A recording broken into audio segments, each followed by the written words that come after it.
Hello. My question is, what advice can you give to pregnant women who, while they're expecting a child, what's the best gift they can give and not to hurt the child? In terms of not to hurt the child, very good question. Let's look at the answer. So here's the mother and the father of a child, and so let's draw the child like this. So even if it's inside of the womb, it's still a little developing son of God or daughter of God, right? So the first thing is for the parents, and this applies to both the parents, to start seeing this gift of God as a child of God.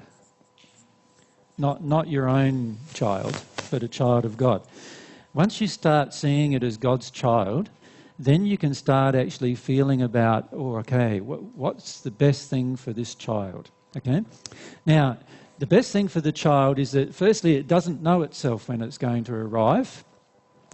So it needs to learn about itself. So you need to allow this child to actually learn about itself. All right? Now, while the child's absorbing all of our unhealed emotions as parents, then it's not really learning about itself, is it? So you can see straight away that that's going to require some things of the parents. So we'll talk about what happens with the parents during the process of gestation, before birth, in terms of what we can do. But if we understand the underlying thing too is that the child has free will, but it doesn't know how to use it. It doesn't know how to use it lovingly, right? So it has no idea. Now, if I'm using my will unlovingly, then that obviously is going to impact upon what the child believes it can do as well. Now, once I start understanding those basic principles, what I can do with the child is I can see that any unhealed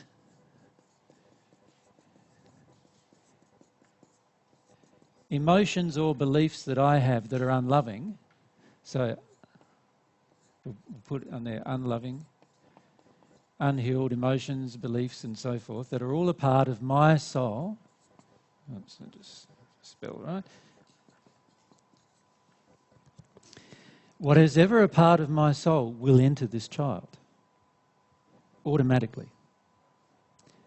And whatever I release from my soul will be released from the child automatically. So that tells me that the best gift that I can give to my child is to release as much as I possibly can release, even while I'm pregnant. Now, a lot of pregnant women are afraid that their emotional trauma, in terms of releasing, is going to harm the child.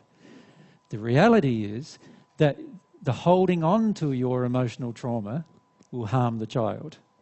The releasing of the emotional trauma will actually help the child. Can you see the difference? So it's very, very important to understand the importance of releasing the emotional trauma that you have, or the false beliefs and so forth that you have. Now, I think I haven't checked this battery, but it looks okay. Just reminded myself to do that. So that would be my number one priority if I was a parent of an unborn child in particular.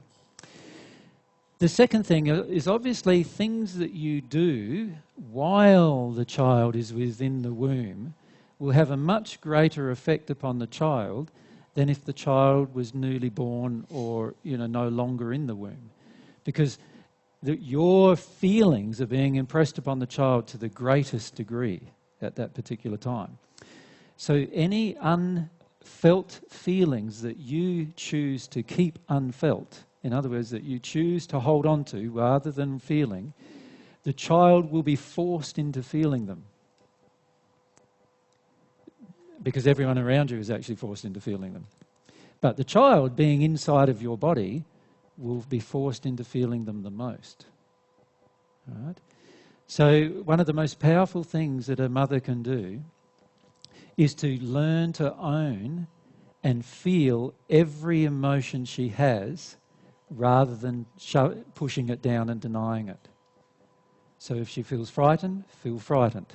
If she feels sad, have a cry. If she feels... And this is why a lot of... and in fact, automatically a lot of women feel more emotional while they're pregnant. And the key is to embrace every one of those emotions for yourself rather than trying to shut it down. Does that make sense? This is very, very powerful for your child. But even more powerful, the biggest thing that you can do for your child is that your child, while it's in your womb, cannot receive divine love unless you do. So what that means is that you can actually pray not only for yourself, but for your child to have a relationship with God and develop a relationship with God, and pray for your child to have the longing within itself to receive love. And if you do, then your child will receive some. And that will have a big effect on the child. Does that make sense? Because the love entering the child from God is going to have the greatest effect on the child, greater than your love can ever have on the child. Yeah? So this is a gift that every mother can give her child. And not many mothers on the planet do, of course, give that gift to their child.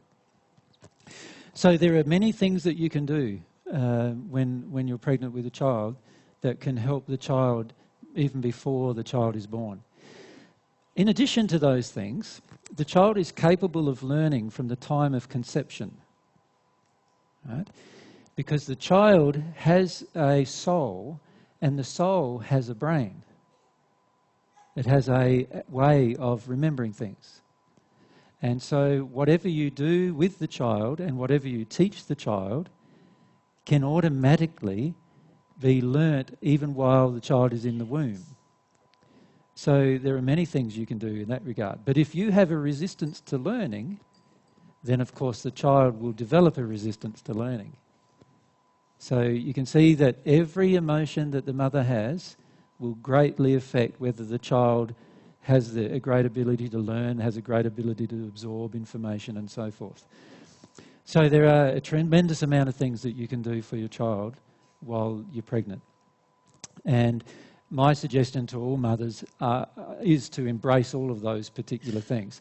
Of course, there are things you can also do to not physically harm the child.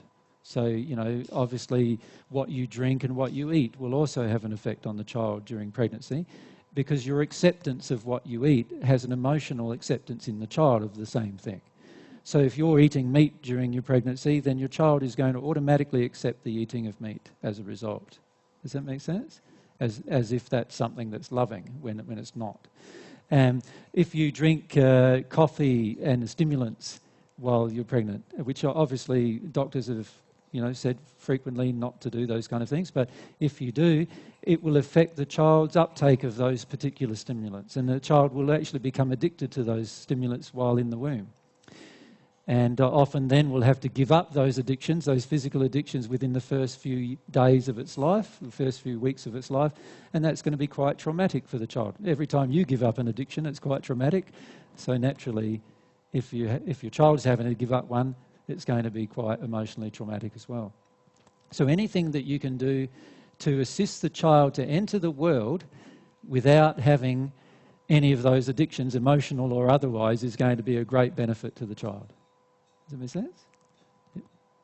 You want to have any further questions about it? I've been general in my response, but yeah. All right. Pleasure.